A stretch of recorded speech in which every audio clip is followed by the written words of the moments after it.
O canal Humanificando o Mundo apresenta uma aula de geografia, globalização. E vamos lá, galerinha, para uma aula de geografia. O assunto agora é globalização. Globalização que não tem nada a ver com a Globo. Quer dizer, estou mentindo, tem um pouco a ver sim. Mas a aula de globalização que a gente começou a entender, e aí vira uma bagunça e a gente desentende tudo. Vamos lá.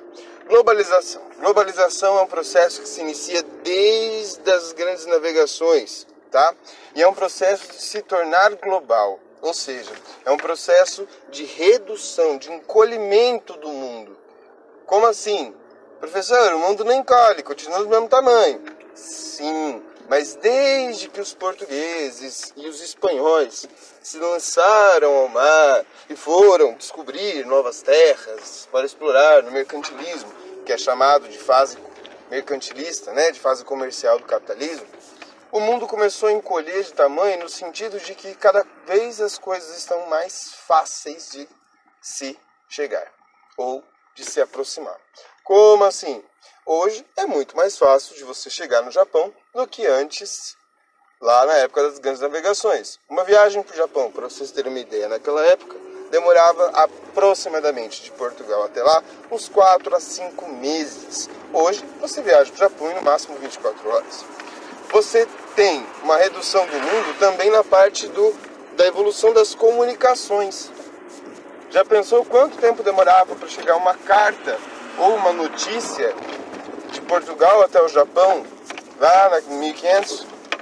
E agora? Instantaneamente. Nós conversamos com as pessoas como se elas estivessem do nosso lado, graças primeiro à telefonia e depois à internet. E também o colhimento do mundo no fluxo de capital. Fluxo de capital não é o fluxo do baile funk. O fluxo do capital é a movimentação financeira. Hoje uma pessoa lá da Tailândia consegue comprar ações de uma empresa no Brasil. Por exemplo, se as ações da Petrobras caem aqui na Bolsa de Valores, o efeito é sentido no mundo inteiro. Por quê? O dinheiro circula mundialmente. Esse é o fluxo de capital, certo? Esse processo de tornar global, ele causa uma interdependência entre os países. Como assim? Interdependência. Não é independência, que significaria que para isso não dependeria de outro, mas também não é total dependência de um país. Por exemplo, o Brasil ele não é dependente dos Estados Unidos, mas sim Brasil e Estados Unidos são interdependentes, um depende do outro. Nada mais no mundo é feito em um lugar ou produzido ou explorado em um lugar só, certo? Então, por exemplo, como o avião da Embraer, que para ser produzido aqui em São José dos Campos, no interior de São Paulo, ele precisa de peças que vêm de quase 80 países diferentes, né? O tênis da Nike, ele é projetado nos Estados Unidos, fabricado na Tailândia com produtos africanos para ser vendido no Brasil. Ou seja, ele é interdependente. Esse processo de globalização ele causa essa interdependência. E essa interdependência ela vem acontecendo principalmente desde que começou a divisão internacional do trabalho, ou seja, cada local responsável por uma etapa da produção, né? Como a gente vai ver depois em uma outra aula. E as revoluções industriais, tanto a primeira, a segunda, quanto a terceira. A revolução industrial, a primeira, né, que usou as máquinas, a segunda, que introduz, né, o maquinário mais eficiente e expande, e a terceira com a introdução do capital junto, né, das grandes corporações. Bom, todo esse processo vai se intensificar de interdependência, de redução do mundo, né? De diminuição das fronteiras, eliminação das fronteiras, vai se intensificar a partir da Segunda Guerra Mundial, no período da Guerra Fria, com a bipolaridade. Lembra? Capitalismo de um lado, socialismo do outro. Ou seja, um depende um contra o outro. Esse processo, né, de mundo bipolar vai fazer com que a interdependência e esse processo de globalização ele aumente muito. Por quê? bipolaridade, você tinha o capitalismo de um lado e o socialismo do outro. Tá, então os Estados Unidos fazem com que as empresas se expandam para os países também capitalistas, como acontece com o Brasil. Sim, isso era uma forma de investimento e de trazer esse país para mais perto dos Estados Unidos. Como assim? Com empresas americanas, aumentava-se o fluxo de investimento americano nesses países. Por exemplo, a Ford, a Chevrolet, a GE Electronics, entre outras empresas, se espalham pelo mundo, entre eles o Brasil, a Europa, a América Latina, como forma de levar dinheiro americano a esses países e, assim, trazer esses países para perto dos Estados Unidos, evitando o risco de você colocá-los à disposição da tal União Soviética. Porém, nem sempre foi assim. Cuba, por exemplo, a gente viu que não dá muito certo, né? Mas vamos lá. Com isso, todos os países capitalistas começam a se engendrar, sei lá como a gente pode dizer essa palavra, num modelo onde as empresas começam a estar em todos os lugares. Um exemplo é a Coca-Cola e o McDonald's, né? O principal símbolo do fim do socialismo foi a abertura do primeiro McDonald's na Rússia, para vocês terem uma ideia. Porque era uma empresa símbolo do capitalismo, símbolo desse modelo americano de investimento e de proximidade. Mas vamos lá. Com a vitória do capitalismo nessa Guerra Fria, ou seja, do modelo liberal de economia, liberal que vem do neoliberalismo, que vem lá das ideias inglesas, né, que depois vocês vão ver em história, vão ver um pouco em geografia também, mas mais para frente. Esse modelo de liberalismo liberal prevê o fim do estado de bem-estar social, o fim do estado grande, ou seja, o estado cada vez menor, intervindo cada vez menos na economia, para que justamente você não tenha nada de risco de algo acontecer ou atrapalhar. A economia vive sozinha, sobrevive sozinha, e assim ela deve permanecer, né? Como nós vemos hoje. Pois bem, voltando à globalização.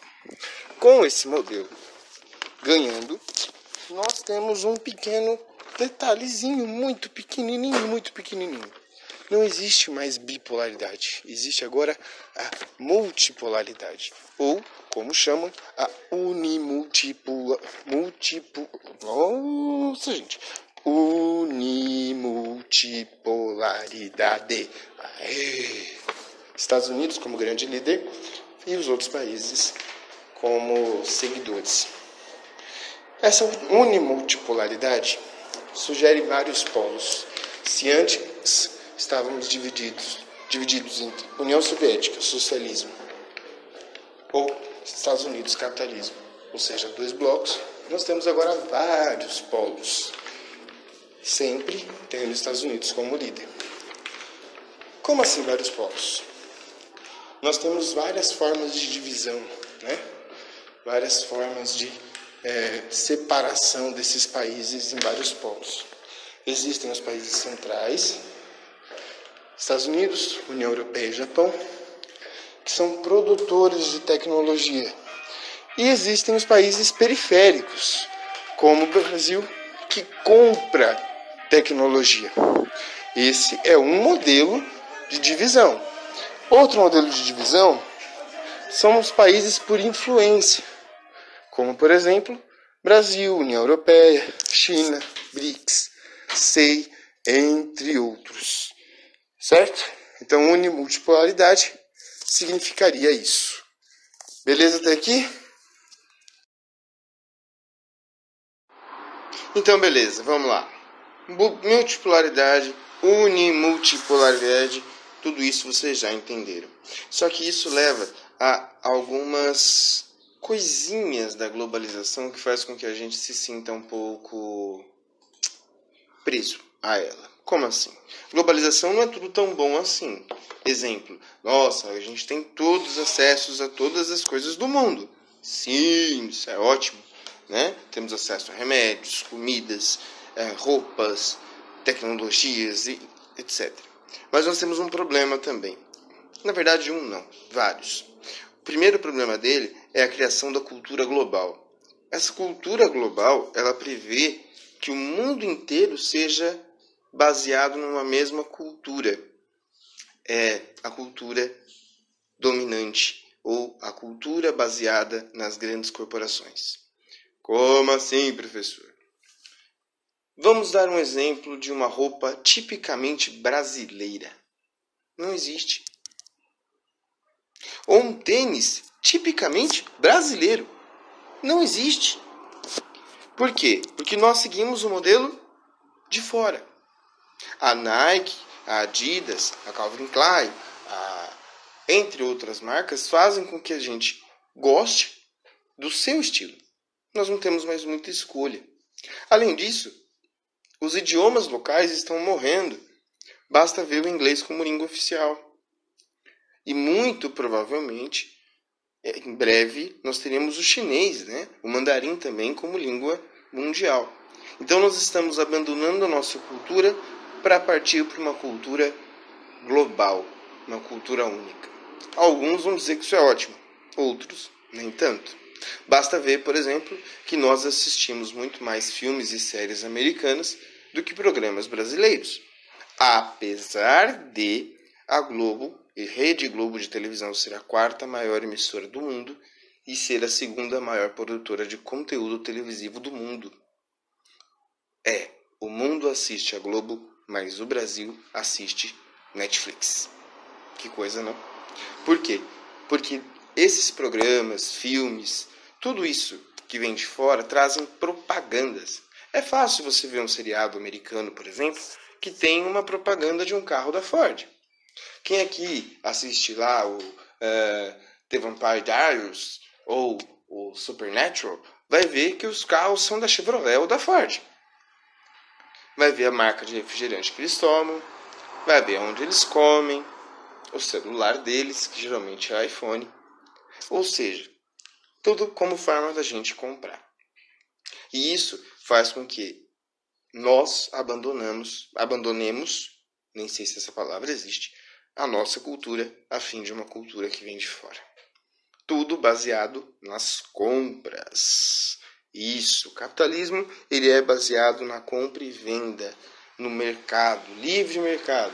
Ou seja, vamos comprar, comprar, comprar e comprar. Basta ver o que o presidente norte-americano falou, o George W. Bush, em 11 de setembro de 2001, logo após os atentados terroristas no World Trade Center. Em seu discurso ele fala, americanos vão às compras, porque é isso que faz o capitalismo girar e é isso que faz a globalização acontecer.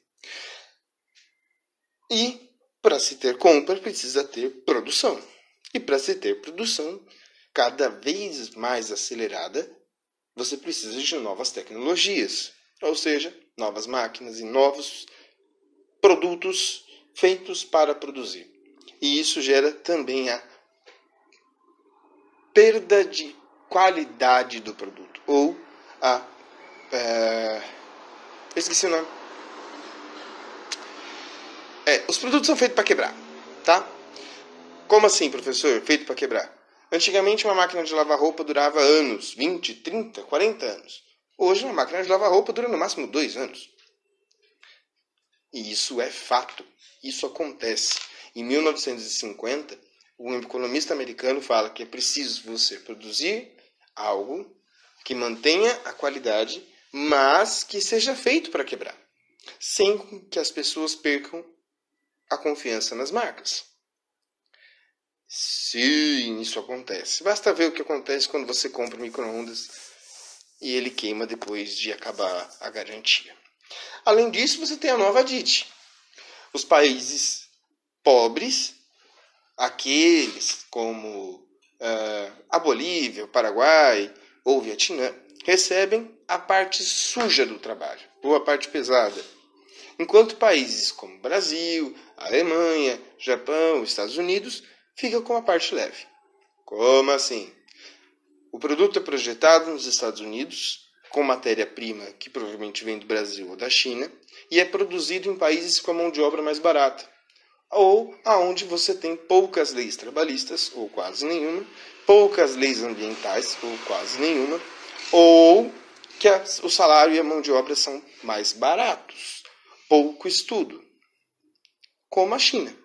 Na China você tem uma média de trabalho diária de 18 horas e não existe salário mínimo. Não é à toa que o IDH da China é de aproximadamente 0,40, enquanto do Brasil é de 0,78. Além disso, na China você não tem leis ambientais. Lá a poluição é liberada. No Brasil, até hoje, ainda existem essas leis.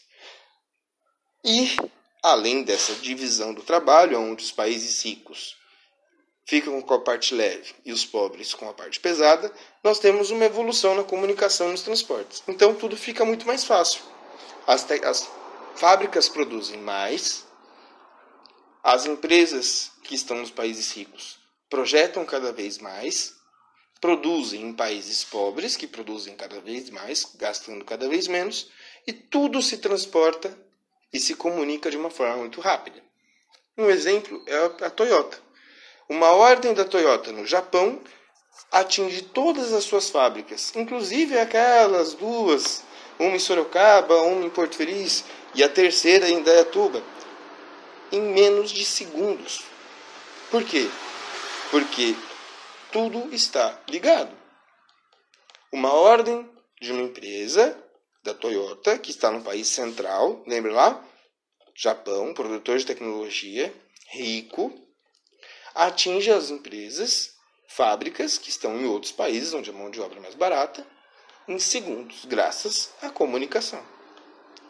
E mesmo assim, para vocês terem uma ideia, o carro que é produzido na Toyota em Sorocaba, ele precisa de peças que vêm até do Vietnã, da Tailândia, da Indonésia, como os airbags da Nakata, que deram um baita de um problemão e um recal absurdo para a Toyota. Quase 1 bilhão de carros tiveram que voltar para as fábricas para serem consertados. Mas isso é assunto para outra história. Tudo isso vai levar ao sistema financeiro integrado, que é justamente isso. Um cara do Japão consegue controlar a produção no Brasil e que para a exploração de matérias-primas lá na África. Ou seja, tudo está ligado, todo o sistema financeiro, o dinheiro está ligado, o fluxo de capital, aquele fluxo de informações e dinheiro que vai rodando pelo mundo através da Bolsa de Valores, como a gente viu agora com o coronavírus, que estourou na China, a Bolsa de Valores do mundo inteiro caiu. Por quê? Porque o dinheiro do mundo está totalmente interligado. Você mesmo que está ouvindo essa aula pode comprar ação de uma empresa que está lá na Tailândia. Nossa, por que eu gosto de falar da Tailândia, né? Não sei, mas você pode comprar uma ação de uma empresa da África do Sul. Basta você ter um agente responsável por isso, um agente financeiro. Isso se chama sistema financeiro integrado, ou o sistema de bolsas de valores, ou o sistema de investimentos, que são geridos pelo dólar, moeda mundial, e controlados pelas grandes corporações ou as grandes empresas multinacionais ou as empresas transnacionais, como a Coca-Cola, Volkswagen, Toyota e etc. Para vocês terem uma ideia, das 10 maiores economias do mundo, 5 são empresas, ou seja, somente 5 países estão entre os 10 mais ricos do mundo. O resto são 5 empresas. A Volkswagen sozinha, que é a maior montadora de carros do mundo, tem um lucro líquido por ano de quase 20 bilhões de euros. Uau! 20 bilhões de euros é mais do que a riqueza somada de metade dos países da África. Bastante, né? O estado de São Paulo tem o seu PIB, a sua riqueza, em aproximadamente 40 trilhões de dólares. E a Volkswagen tem um lucro líquido de 40 bilhões de euros. Próximo, não é não? E isso tudo leva a uma guerra comercial, uma guerra financeira entre o mundo. Como assim uma guerra financeira?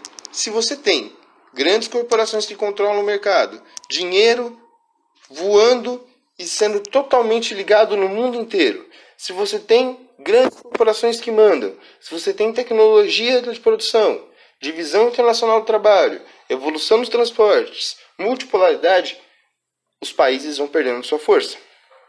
Sim, perdem sua força. E qual é o jeito da gente continuar sendo forte aonde cada um quer matar o outro? É a união.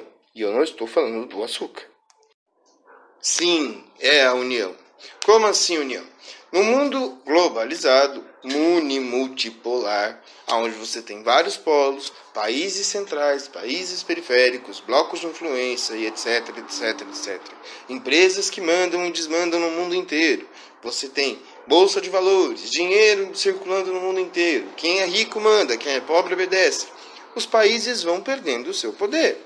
Lembra lá do liberalismo? Fim do estado de bem-estar social, estado mínimo, cada vez intervindo menos? Então, como que os países vão fazer para se fortalecer diante dessa zona que virou o mundo? Ou melhor, dessa zona organizada. Os países vão se formar em blocos.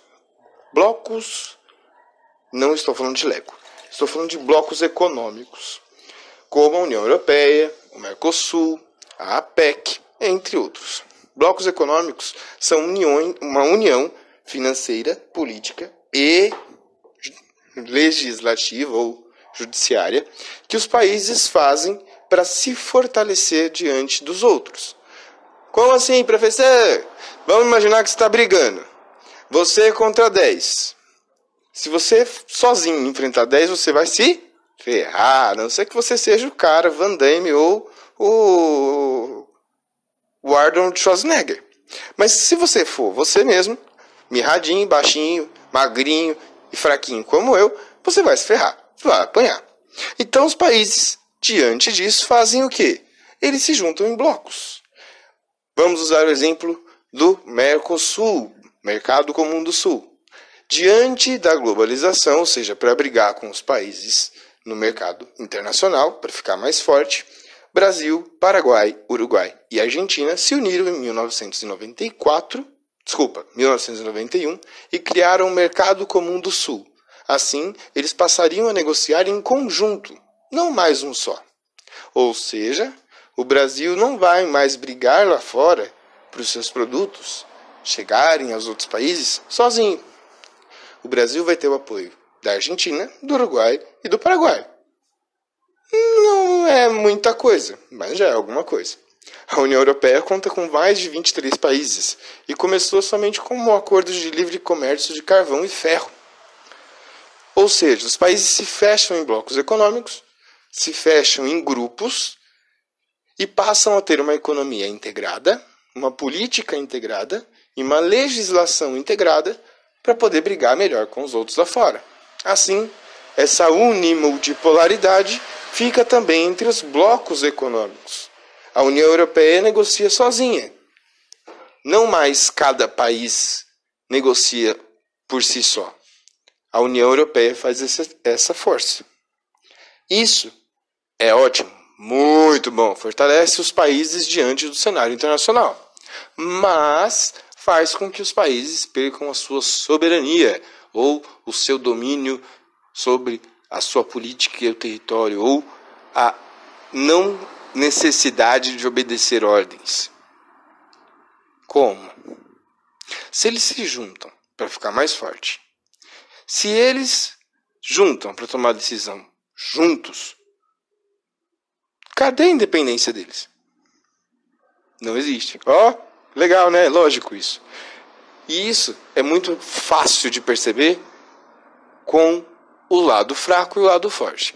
Exemplo, a Grécia, em 2008, faliu e quase levou a União Europeia inteira para o buraco, porque junto com ela, Portugal, Espanha, Itália, quase faliram junto. Sobrou para quem? Para a Alemanha, a economia mais rica da Europa. a Alemanha teve que sustentar o lado mais fraco, ou seja, bancar a Grécia para que a Grécia não falisse e levasse o bloco inteiro junto. Ou seja, a Alemanha perde o seu direito de escolher se vai ajudar ou não. E o lado mais fraco, como Portugal, Espanha, a Grécia e a Itália, não tem escolha, passam a depender do lado mais forte. Então a Alemanha ajuda, porque é obrigada a ajudar para não se ferrar, e exige algumas coisas para ajudar, para enviar essa ajuda. E os países fracos recebem a ajuda e são obrigados a cumprir o que a Alemanha manda. Outro exemplo é o Brasil. Nos últimos anos, a Venezuela entrou no bloco. Venezuela, para a gente, é importantíssimo, porque ela é produtora de petróleo e gasolina, coisa que o Brasil não produz sozinho. Pois bem, com a crise na Venezuela, o Brasil, que é o país mais forte do Mercosul, bloqueou o comércio com a Venezuela, obrigando a Venezuela a tomar algumas atitudes mais democráticas. Ou seja, sobrou para o Brasil o lado sujo e a Venezuela, por ser mais fraca, vai ter que obedecer. Ainda não obedeceu, mas uma hora vai. Até aqui todo mundo entendeu? Tá de boa? Só que essas relações não são simplesmente cada um por si e o mundo contra todos. Não, existem entidades ou organizações financeiras internacionais que regulam esse comércio ou esse sistema todo globalizado, como a Organização Mundial do Comércio, que o Brasil foi um dos fundadores, que nasce como a GATT, ou um Acordo de Livre Tarifas, e hoje é uma organização com mais de 180 países. A OMC controla ou tenta regular o comércio internacional, deixando as coisas mais justas.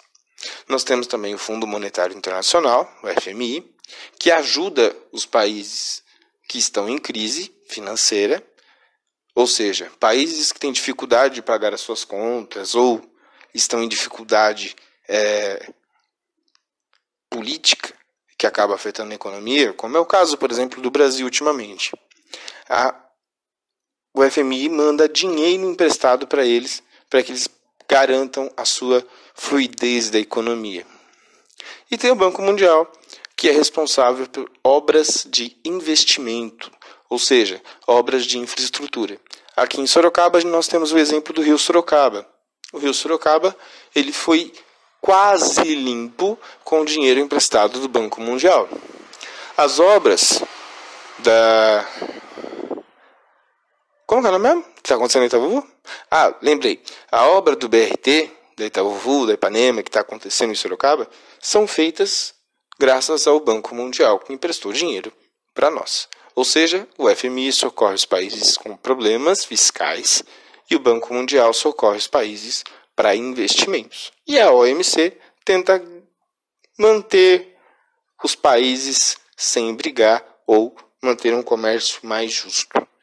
Mas nada impede que os países negociem entre eles, bilateralmente, como o Brasil tem feito com os Estados Unidos recentemente. Como assim? O Brasil não precisa do Mercosul para negociar com os Estados Unidos? Precisa. Mas o Brasil pode fazer um acordo, aquele meio de ladinho, com os Estados Unidos, só entre os dois, sem prejudicar o Mercosul. Essas são chamadas relações bilaterais. E depois de toda essa aula, nós vamos parar, porque o próximo assunto é nova ordem mundial, e depois nós vamos falar sobre a globalização e os movimentos migratórios, refugiados e etc. Certo? Essa foi a aula de globalização, espero que todos tenham entendido. Se não entenderam, é só ouvir o áudio de novo.